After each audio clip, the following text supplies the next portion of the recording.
Investment, real urgency. We can talk all we want about values. Values are important. But you can't shoot values. What's going on, you guys? Today we have Brian Tyler Cohen calling out Pete Hegseth. Pete Hegseth is lying and not paying taxes. Brian Tyler Cohen is saying that he's not competent enough. Let's get into it. One might think that if you work in the Trump administration, you'd be pretty good at discretion around your crimes. And yet, that doesn't seem to be the case with Trump's Secretary of Defense, Pete Hegseth. He took to Twitter writing, "Of course the outgoing Biden IRS rushed an audit of the incoming Secretary of Defense. Total sham. The party of norms and decency strikes again. We will never back down." And he posted a photo of his audit showing that he owes over $33,000 in taxes. Now look, I obviously don't know the intricacies, but the story that Pete Hegseth is trying to convince you all of is that of all the people nominated for cabinet roles in Trump's administration, the only one to get audited was him. Not the richest guy in the world, Elon Musk, not the president himself, not RFK Jr. or Tulsi Gabbard or Kash Patel, just Pete Hegseth. And his amount due would not be millions of dollars or hundreds of thousands of dollars, but $33,000. In other words, the federal government was overtaken and weaponized against one random guy for 33 grand. That's what the evil Marxist communist Democrats did with the IRS at their disposal. They sought $33,000 from just one impending Trump cabinet secretary. Are you convinced yet? Didn't think so. But if you live in Trump world where everyone is a perpetual victim, then this makes perfect sense. If you get audited because you didn't pay your taxes, then it's actually a witch hunt. It's the evil Democrats taking one last swipe at you before they leave. It's the weaponization of government. It's definitely totally not a valid audit. It must be nefarious activity because these people only exist to serve as martyrs, perpetually in the fetal position and forever unwilling to take responsibility for their own actions. Because something, party of personal responsibility. And so here's what I presume will happen. Now that Hegseth has planted his flag on his own audit being an instance of weaponized government, these Republicans will all collectively pretend that he's being unfairly targeted and they'll make the audit go away. And I want to be clear. Pete Hegseth is just one person of the Trump administration, but it's the same thing. It's the same thing for everyone. It's to save your ass. Trump is saving his own ass, firing 17 inspector generals. Those that investigate wrongdoing within the federal government, those have gotten let go. The Supreme Court is granting Trump legal immunity. I think he literally said on Truth Social at one point, he said, he who is saving the country can do no wrong. Let me find out. He who saves his country does not violate any law. It's the same thing. It's I am doing the right thing. Let me do whatever I have to by any means necessary. Which, I mean, come on. Is that anybody you talk to, that sounds a little bit out of control. Like, get real. They all know that they're doing make-believe, very much in the same way that they knew that Trump's 2020 rigged election claims were also make-believe. They all know the truth behind the scenes. We've already seen their text messages admitting as much, but that doesn't mean they still didn't perpetuate the lie for their gullible fans who didn't know any better. But it's not about what's real or not. It is about perpetuating the narrative. It is about fooling the rubes in the Republican base. It's about manipulating their gullible supporters into serving as shields while they get rich, while they refuse to follow the law. Let's be clear, Trump supporters will still have to pay their taxes. Nothing's going to change for them. But Hegseth is going to be perfectly content to use those people as pawns to drum up sympathy for him so that he doesn't have to follow the rules. Convenient, huh? So will Hegseth pay his taxes? I can't say for sure, but if I had $100,000 to gamble on it, I would put $99,999 on Hegseth not paying a dime. Why? Because he'll pretend that simply paying his taxes is some partisan witch hunt against him. But let me ask you a question, left, right, or center.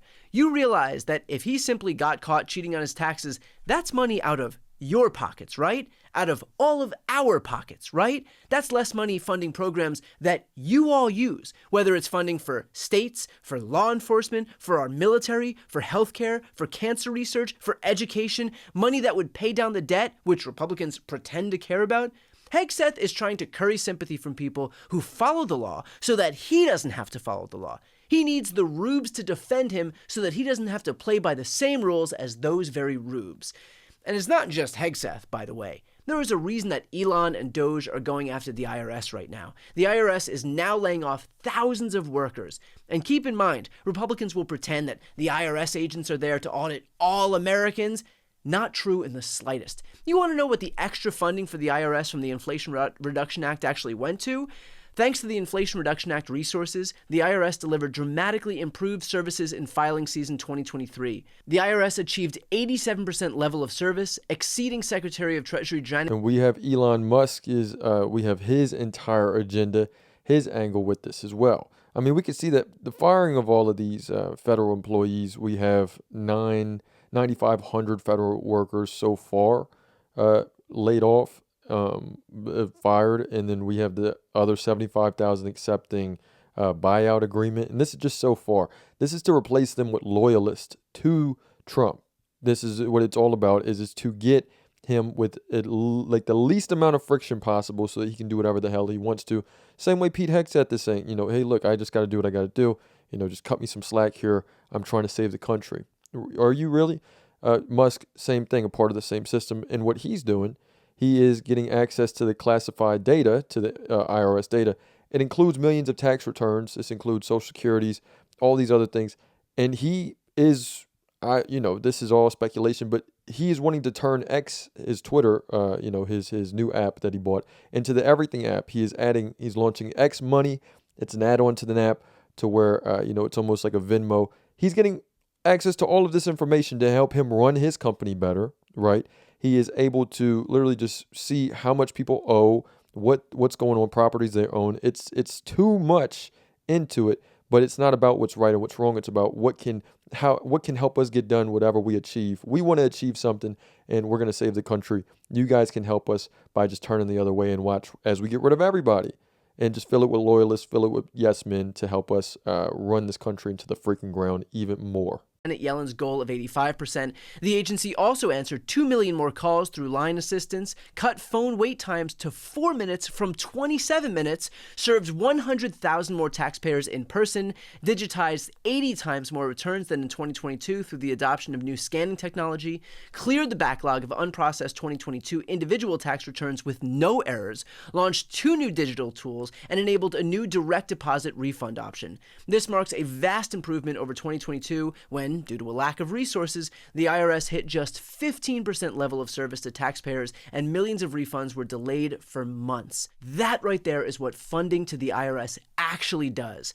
But now Trump's billionaire cabinet wants to disband the IRS because they don't want to pay their taxes. And they know that a crippled IRS means less enforcement for tax cheats. And if you're wondering whether they're cheating on their taxes, again, Exhibit A. So the consequences of defunding the IRS is that us normal people will have less support, fewer people answering calls, longer wait times, more errors on our returns, but the ultra-wealthy won't get audited. So our experience will get markedly worse, also that they can have an experience that is leagues better. We all take the bullet so that the millionaires and billionaires can thrive. But hey, populist champions, am I right? And all of this would have been a little easier to swallow if Hegseth was at least good at his job. But, he's not good at his job. As President Trump has said, but it's not enough. Nor is 3%, nor is 4%, more like 5%. Real investment, real urgency.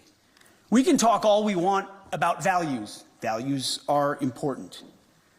But you can't shoot values. You can't shoot flags, and you can't shoot strong speeches. There is no replacement for hard power. As much as we may not want to like the world we live in some cases, there's nothing like hard power.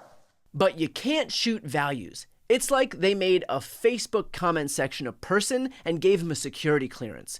And clearly, the administration is aware of his incompetence, which is why this is the busy work that he's being given. There it is. Pursuant to the authority of the Secretary of Defense, Title 10, United States Code, Section 113, I direct the Army to change the name of Fort Liberty, North Carolina, to Fort Bragg, North Carolina. That's right, Bragg is back.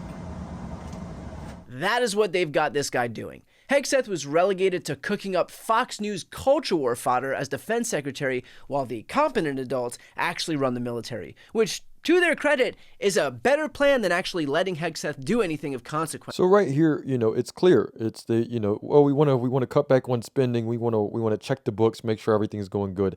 And by the way, this is going to help our companies a lot. But we're going to save a lot of money. Oh, but we're going to put a lot more money into to spending for the military. We're going to continue what's going on in Gaza. We're actually going to put a golf course over there, guys. That'll be fun. You guys can. Oh wait, no, you guys don't have any money to. Oh wait, we gutted social programs like Medicaid, low housing income, job training. Like we got rid of all that stuff. So now it's just slaves and us. We've created like a whole type of what's that movie? Elysium type of deal. Okay, well, maybe we'll just chill out at the golf course in Gaza. You guys can ride over here. So what's going on? Let me know what you guys think in the comments with this bullshit. It's another day in the progressive way.